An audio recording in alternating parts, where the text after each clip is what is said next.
Good morning every students. Welcome in Unique School Sikar. In previous class we were studied about harmful microorganisms. In this class our topic is food preservation. Food preservation. In first chapter we were reading about how store grains, कि grains को store अपन कैसे करते हैं, किस प्रकार से उनको preserve करते हैं. Today in this class we are reading about food preservation, यानी कि how preserve the food. It means food को जो बैक्टीरियाज है, वायरसेस हैं, फंगीज हैं, उनसे प्रिवेंट हम कैसे कर सकते हैं, इसका अपन आज की ये जो टुडे आवर जो क्लास है, इस क्लास में अपन उनकी स्टडी करेंगे. तो फर्स्टली यहाँ अपन पढ़ते हैं कि how is spoiled food affected, कि जो स्पॉइल्ड फूड है वो कैसे अफेक्ट करता है, या उसकी जो अपने को कैसे पता चले कि ये जो फूड है ये स्पॉइल्ड हो गया है. तो इसके लिए क्या हो जाता है, इमिट्स बैड और फाउल स्मेल. ओके, नेक्स्ट अपन बात करें टेस्ट इज चेंज्ड. टेस्ट क्या हो जाता है, चेंज हो जाता है. इन next nutrients value is affected, यानी जो फूड है उस फूड की जो न्यूट्रिएंट्स वैल्यू है, वो न्यूट्रिएंट्स जो वैल्यू है वो अफेक्टेड होती है, और जो फूड है उस फूड का कलर जो है वो चेंज हो जाता है. ये क्या है, 4 पॉइंट्स हैं जिनके बेस पर हम ये अंडरस्टैंड कर सकते हैं कि ये जो फूड है ये फूड क्या हो गया है, स्पॉइल्ड हो गया है. अब अपन बात कहें आगे, अपन नेक्स्ट करें कि इस फूड को अपन कैसे प्रिजर्व कर सकते हैं. तो इसके मैनी मेथड्स हैं, और उन मेथड्स में सबसे पहला जो मेथड है बाय साल्टिंग और शुगर. ठीक है, किसके द्वारा, साल्टिंग एंड शुगर के द्वारा भी क्या किया जा सकता है, फूड को प्रिजर्व किया जा सकता है. नेक्स्ट सेकंड मेथड क्या है फूड प्रिजर्वेशन का, वो है बाय ऑयल एंड विनेगर. ठीक है, ऑयल, विनेगर एंड इसके अलावा जो स्पीसीज हैं, स्पाइसेस जो हैं, उनके द्वारा क्या किया जा सकता है, फूड को स्पॉइल्ड होने से प्रिवेंट कर सकते हैं. In next third by heating process से भी क्या किया जा सकता है, फूड को स्पॉइल्ड होने से प्रिजर्व किया जा सकता है. जैसे कि लाइक एज अपन बात करते हैं कि मिल्क जो है, उस मिल्क को अपन क्या करते हैं 60 to 70 डिग्री सेल्सियस टेम्परेचर पर हॉट करते हैं. आफ्टर देन उसके अंदर जो भी वायरस, जो बैक्टीरियाज वगैरह होते हैं, तो वो क्या हो जाते हैं, उससे किल हो जाते हैं. इन नेक्स्ट फोर्थ जो पॉइंट है बाय रेफ्रिजरेशन. ठीक है, बाय रेफ्रिजरेशन प्रोसेस, या अपन इस प्रोसेस को दूसरा नाम दे सकते हैं बाय फ्रीजिंग प्रोसेस. कौन सी process, by freezing process. By refrigeration process और बाय फ्रीजिंग प्रोसेस क्या किया जा सकता है, फूड को प्रिजर्व किया जा सकता है. इससे आप क्या है बिल्कुल अवेयर हैं कि रेफ्रिजरेशन या फ्रीजिंग प्रोसेस में क्या होता है. रेफ्रिजरेशन या फ्रीजिंग प्रोसेस में अपन बात करें तो जो फूड होता है उस फूड को रेफ्रिजरेटर में अपन रखते हैं, तो रेफ्रिजरेटर -18 डिग्री सेल्सियस के ऊपर वर्क करता है, और जो वायरस जो वगैरह है, जो बैक्टीरियाज है, फंगी हैं, ये कब स्प्रेड आउट होते हैं, कब उनका प्रोडक्शन इंक्रीज होता है, ये होता है 5 डिग्री सेल्सियस से अबव होता है. तो जब 5 डिग्री सेल्सियस से नीचे का जो टेम्परेचर है, वहाँ पर क्या नहीं होते कि जो माइक्रो ऑर्गेनिजम्स हैं, उन हालांकि हाउएवर वहाँ भी क्या होते हैं, माइक्रो ऑर्गेनिजम्स प्रेजेंट होते हैं, बट इतने अमाउंट के अंदर क्या नहीं होते, माइक्रो ऑर्गेनिजम्स वहाँ स्प्रेड आउट नहीं होते हैं, वहाँ उनका प्रोडक्शन नहीं होता है. तो वहाँ पर क्या हो जाता है, जो फूड है वो फूड उनसे प्रिवेंट रहता है. नेक्स्ट अपन बात करें कि जो फूड है उस फूड को अपन किस प्रकार से प्रिवेंट रख सकते हैं तो इसके लिए क्या है, आपने बुक में दिया हुआ है बाय स्मोकिंग। अब आप ये सोच रहे होंगे कि स्मोकिंग से कैसे हो सकता है, ठीक है। तो स्मोकिंग जो प्रोसेस है, इस स्मोकिंग प्रोसेस से क्या होता है, स्मोकिंग प्रोसेस में क्या होता है, ये क्या किसके लिए यूज में ली जाती है, ये प्रोसेस ली जाती है फूड जो है उस फूड को डिहाइड्रेटिंग करने के लिए। फूड को किसके लिए, डिहाइड्रेटिंग ऑफ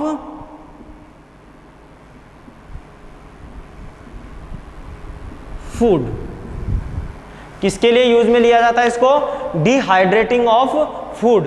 फूड की डिहाइड्रेटिंग के लिए किसका यूज किया जाता है, स्मोकिंग का यूज में लिया जाता है। जैसे कि यदि अपन लाइकेज बात करें तो जैसे कि मीट है, फिश है, एंड देयर जो प्रोडक्ट्स हैं उन प्रोडक्ट्स को इस मेथड के द्वारा क्या किया जा सकता है, प्रिवेंट रखा जाता है, उनका प्रिजर्व उनको किया जाता है।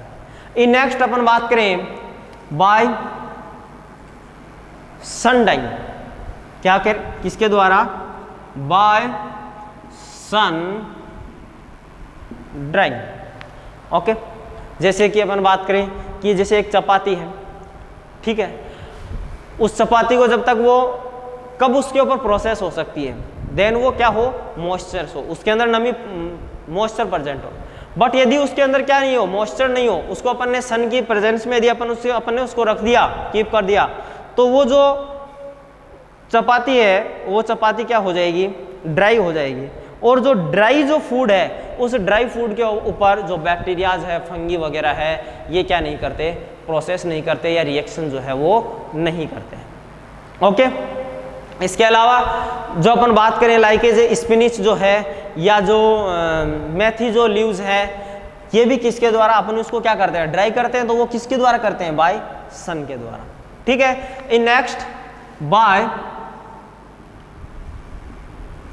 पास्चुरेशन, बाय पास्चुरेशन प्रोसेस, ठीक है। रियल नेम इसको बोलते हैं पेस्चुराइजेशन, क्या बोलते हैं इसको, पेस्चुराइजेशन, ओके। या अपन बात करें कि जो पेस्चुरेशन जो प्रोसेस है या जो पेस्चुराइजेशन जो वर्ड है, दोनों कोई दिक्कत नहीं है। पेस्चुराइजेशन जो प्रोसेस है, ये प्रोसेस है क्या, फर्स्ट तो अपन ये बात करते हैं। जैसे कि जनरली अपन वर्ड यूज में लेके अपन कहते हैं कि जो मिल्क है, अपन ने मिल्क को क्या करते हैं कि जैसे लेके आते हैं उसको 60 to 70 डिग्री सेल्सियस पर अपन उसको क्या करते हैं, हीट दे करके उसको गर्म करते हैं, हॉट करते हैं। और हॉट करने पर उसमें क्या हो जाते हैं, उसके अंदर जो भी जो बैक्टीरिया जो होते हैं वो क्या हो जाते हैं, किल हो जाते हैं, वो मर जाते हैं। आफ्टर देन उसको क्या किया जाता है, तुरंत उसको कोल्ड किया जाता है, और कोल्ड करके और फिर उसका क्या कर लिया जाता है, उसका स्टोरेज उसको कर लेते हैं, ठीक है। और ये जो प्रोसेस है जिसमें क्या होता है कि मैंने क्या कहा कि जब नॉर्मल टेम्परेचर होगा 5 डिग्री सेल्सियस से अबव जब टेम्परेचर होता है, देन उसके अंदर क्या होता है कि जो बैक्टीरियाज वगैरह है, जो वायरस है, ये इंक्रीज होते हैं। यदि उसको अपन ने क्या कर लिया, डायरेक्ट अपन ने उसको फ्रीजिंग कर लिया, यानी पहले तो अपन ने उसको हीटिंग प्रोसेस की, आफ्टर देन फ्रीजिंग प्रोसेस की, और दोनों प्रोसेस को मिलाया तो फिर एक प्रोसेस बनी, उसका नाम क्या था, पेस्चुराइजेशन प्रोसेस। कौन सी प्रोसेस बनी, पेस्चुराइजेशन प्रोसेस। इसके अलावा नेक्स्ट जो प्रोसेस है by proper storage and packing, eight जो प्रोसेस है by proper storage and packing, ठीक है। आजकल पैक्ड फूड का मोस्टली उनका यूजेज हो रहा है, तो जैसे कि आप चिप्स वगैरह यूज़ लेते हो, तो ये क्या है, ये पैक्ड फूड है, ठीक है। तो यदि उसको प्रॉपर तरीके से, उसको यदि प्रॉपर वे के अंदर उसको यदि अपन पैक करें, तो भी उसके लिए सम टाइम के लिए वो क्या हो जाती है, प्रिजर्व हो जाती है, और टिल देन वो क्या नहीं होती, स्पॉइल्ड नहीं होती है, और हम उससे क्या हो सकते हैं, जो फूड है वो फूड प्रिवेंट रहता है, और उससे किसी प्रकार की कोई डिजीज़ जो है या फूड जो है वो पॉइजनस नहीं होता है, okay. So this topic is food preservation, and you have understand that now our second chapters last and important topic, nitrogen cycle. Okay, topic is N2 cycle, it means nitrogen cycle. तो we know that in our environment 78% nitrogen is available. 78% nitrogen is available in our environment. These 78%, these nitrogen in previous class here there we were reading about soil fertility, और soil fertility में मैंने आपको ये clear कर दिया था कि जो प्लांट्स हैं चाहे एनिमल्स हो वो डायरेक्ट नाइट्रोजन का यूज नहीं करते हैं। वो किसका यूज करते हैं? वो नाइट्रोजन कंपाउंड्स का यूज करते हैं। किसका यूज करते हैं? वो नाइट्रोजन कंपाउंड्स का यूज में लेते हैं। और वो जो नाइट्रोजन कंपाउंड्स है उनको ब्रेक कौन करता है? नाइट्रोजन को। नाइट्रोजन कंपाउंड्स के अंदर अपन ने पढ़ा था बैक्टीरियाज और ब्लू ग्रीन एल्गी, जिनको अपन ने कहा था बायोलॉजिकल नाइट्रोजन फिक्सर, और वो जो प्रोसेस थी उस प्रोसेस को अपन ने कहा था नाइट्रोजन फिक्सेशन। ओके, तो अपन यहां बात करते हैं कि ये जो अपना एनवायरनमेंट है, एनवायरनमेंट के अंदर नाइट्रोजन अवेलेबल है। ठीक है, ये अपनी एक बात हो कि क्या है, नाइट्रोजन जो है अवेलेबल है कहां पर? इन एनवायरनमेंट। ओके, यहां से एक प्रोसेस जिसके थ्रू किसमें कन्वर्ट हो जाता है? ये N2 कंपाउंड्स के अंदर ब्रेक हो जाता है। किसमें ब्रेक हो जाता है? नाइट्रोजन कंपाउंड्स के अंदर ब्रेक हो जाता है इन सोइल। और ये जो हुए हैं इसके लिए अपन एक प्रोसेस पढ़ी। कौन सी process? N2 fixation process by the bacteria and blue green algae, BGA, blue green algae. इसके अलावा कोई प्रोसेस जिससे कि नाइट्रोजन जो है वो नाइट्रोजन कंपाउंड्स के अंदर ब्रेक हो जाए, तो इसके अलावा कौन सी प्रोसेस है? एक प्रोसेस है जिसका नाम है लाइटिंग प्रोसेस। इसके अलावा कोई प्रोसेस जिसके द्वारा हो तो वो है फर्टिलाइजर। लाइटिंग और फर्टिलाइजर प्रोसेस के द्वारा भी क्या होता है, जो नाइट्रोजन है उस नाइट्रोजन को किसमें कन्वर्ट किया जाता है? नाइट्रोजन कंपाउंड्स के अंदर ब्रेक किया जाता है। किसमें? सोइल के अंदर।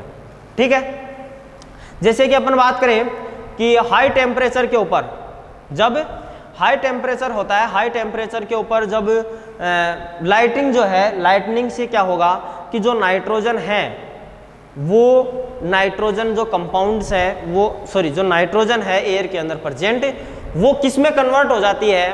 वो नाइट्रोजन कंपाउंड के अंदर ब्रेक हो जाती है। और नाइट्रोजन कंपाउंड के अंदर ब्रेक होती है आफ्टर देन, जैसे ही जब रेन होती है, जो रेन वाटर होता है उस रेन वाटर के साथ में ये रिएक्शन करते हैं, और रिएक्शन करके किसका फॉर्म कर लेते हैं? ये नाइट्रिक एसिड का फॉर्मेशन करते हैं। तो इट मीन्स अपन ने क्या कहा कि नाइट्रिक एसिड क्या है? अब नाइट्रिक एसिड क्या है? कंपोनेंट है। वो किसका है? नाइट्रोजन का ही तो कंपोनेंट है। तो वो क्या हो गया? किसमें आ गया? नाइट्रोजन कंपाउंड हो गया। किसके अंदर? सोइल के अंदर। ठीक है, अवेलेबल है। तो ये अपन ने 3 प्रोसेस थी जिसके द्वारा पढ़ा। अब यहां से ये जो नाइट्रोजन कंपाउंड है, इन नाइट्रोजन कंपाउंड्स में अपन बात करें तो एक तो इनको किसके द्वारा गेन किया जाता है? प्लांट्स के द्वारा। किसके द्वारा गेन किया जाता है? प्लांट्स के द्वारा। इसके बाद में अपन बात करें और तो प्लांट्स से किस में आते हैं ये? यदि अपन बात करें तो प्लांट्स की जो लीव्स है वो एनिमल्स खाते हैं, जैसे कि लाइकेज जो हार्बिवोर्स हैं। ठीक है, तो किस में आते हैं? वहां से एनिमल्स हैं। और हम जो प्लांट्स से गेन जो फूड है उस फूड का यूज करते हैं, इट मीन्स ह्यूमन बीइंग। और ह्यूमन बीइंग जो है वो किस में आता है? एनिमल्स में आते हैं। तो प्लांट्स जो किस में चले गए? ह्यूमन बीइंग के अंदर चले गए। अब क्या होगा कि जो एनिमल्स हैं या जो प्लांट्स हैं, जब इनकी क्या हो जाती है? डेथ हो जाती है, एनिमल्स और प्लांट्स की क्या हो जाती है, डेथ हो जाती है। तो डेथ होने पर ये वापस से किस में कन्वर्ट हो जाते हैं, जो बैक्टीरियाज वगैरह हैं वो इसको कन्वर्ट कर देते हैं वापस से किस में, नाइट्रोजन कंपाउंड्स के अंदर ब्रेक कर देते हैं। और ये जो नाइट्रोजन कंपाउंड्स हैं, ये नाइट्रोजन कंपाउंड्स जो है इनको मैनी जो बैक्टीरियाज हैं वो वापस से किस में कन्वर्ट कर देते हैं, नाइट्रोजन के अंदर कन्वर्ट कर देते हैं। तो ये क्या है, ये है N2 साइकिल। और ये जो N2 साइकिल है, नाइट्रोजन साइकिल है, इस नाइट्रोजन साइकिल के थ्रू क्या होता है कि जो एनवायरनमेंट है उस एनवायरनमेंट के अंदर नाइट्रोजन की जो अवेलेबिलिटी है वो 78% बनी रहती है। या अपन ये कहें कि एटमॉस्फेयर के अंदर नाइट्रोजन जो है वो नाइट्रोजन बनी रहती है।